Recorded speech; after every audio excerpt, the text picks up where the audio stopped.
প্রতিভাশালী ও বহুভাষী লেখিকা সুচন্দ্রা রায়চৌধুরীর লেখা দুটি চমৎকার ব্যঙ্গাত্মক নাটকের সংকলন আরমানি ও জামদানি 23শে মার্চ সন্ধ্যায় কলকাতার পার্ক স্ট্রিটের অক্সফোর্ড বুক স্টোরে অত্যন্ত আড়ম্বরের সাথে প্রকাশিত হল। সিঙ্গাপুরে গত প্রায় 20 বছর ধরে বসবাস করছেন বাংলাভাষী ভারতীয়া সুচন্দ্রা রায়চৌধুরী।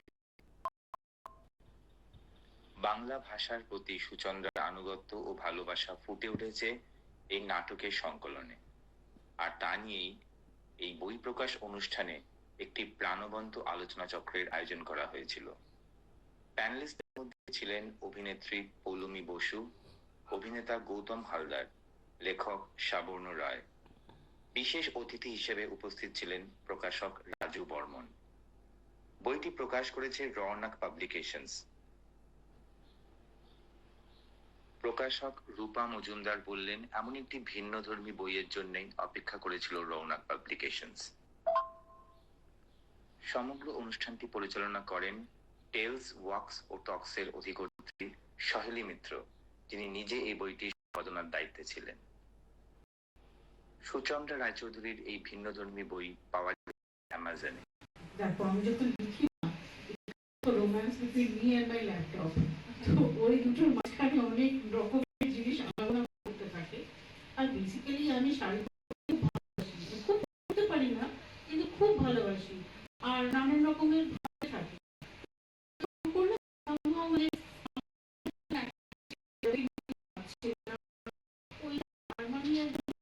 কারণ আমার সেই বন্ধু না বাংলা খুব ভালো বলতে পারে না, বাংলা কিন্তু বাংলা বলতে পারে না, তাকে রিভাইজ করে আরমান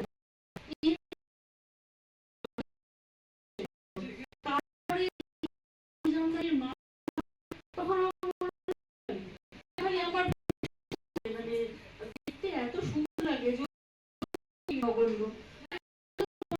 স্ত্রী, ওনার কোনো ভ্যালু নেই, উনি হচ্ছেন ধনেখালি, বাট নাটকটা ঘুরিয়ে পেঁচিয়ে দেখা যাবে ধনেখালি খুব পাওয়ারফুল। হ্যাঁ, আলটিমেটলি সবকিছু চালু হচ্ছে তো ওরকম ধনেখালি। এবার ধনেখালির যে হাজবেন্ড, মানে এককালে জমিদার ছিল, এককালে বড়লোক ছিলেন, এখন আর মেনটেন করতে পারেন না বাড়িঘর, সব স্ট্রিট ঘাড়ের ওপর, সন্ন্যাসীটাও ঠিক হতে পারেননি, আমি বালুচরি বসে পেছন পেছন ঘুরছেন। এনার নাম হচ্ছে তসর সেন। হ্যাঁ, তসর সেন এক্স জমিদার, প্রেজেন্ট সন্ন্যাসী। আর এই এবার যেটা হয়েছে বেনারসে, তার চারপাশেও বাংলা নানান রকমের তাঁত শিল্প এসব এসছে। তো একজন ক্যারেক্টার প্রায় মাফিয়া ডন ট্যাটু আর্টিস্ট, সে হচ্ছে গামছা। তার নাম হচ্ছে গামছা। আমার আজকে জামাটাতেও গামছা আছে একটুখানি। আর তারপরে তন্তুজও একজন আছে, সে মানে আইআইটি সবকিছু করে ফেলে, কিছু হয়নি তেমন, তো সেও এখন সন্ন্যাসী হওয়ার ইন্টার্নশিপ করছে তসর মহারাজের কাছে। এই সব নানান রকমের চরিত্র নিয়ে, আর তার সঙ্গে একজন চরিত্র আছে যার নাম আবির ঝুনঝুনিয়া।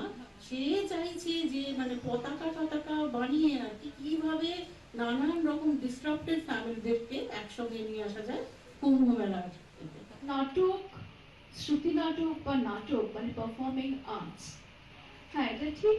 একটা সময় বাঙালিদের একটা ছুতমার ছিল যে বিষয় বই করবো, থাক, এটা বোধহয় একটা ভীষণ বৌদ্ধিক কোনো একটা ব্যাপার। কিন্তু আমার নিজের মানে এই যে যেহেতু এই পৌলমীর কথার প্রসঙ্গে বলছি, যে আমার মনে হয় আমরা এখন যারা modern, so-called modern publishers, we should have platter of everything, মানে অডিও বুকস এমন কিছু জিনিস সেখান থেকে অডিও ভিজুয়াল মাধ্যমে সাহিত্যকে প্রেজেন্ট করা যায়, at the same time বই আকারে দুই মলাটের মধ্যে, মানে we should give the readers or the audience or the spectators, হ্যাঁ মানে সব কিছু, মানে সাহিত্যটা যাতে আরো বেশি করে মানুষের কাছে পৌঁছয়। that can be in form of a book or audio book or a নাটক or a শ্রুতি নাটক or some performing or some movie or some even যাত্রা। তো এই মানসিকতা থেকেই বইটি করা, কারণ যত বেশি পারফর্মিং আর্টসের বই হবে তত বেশি মানুষ দেখতে ভালোবাসে এবং শুনতেও ভালোবাসে। যেন আমরা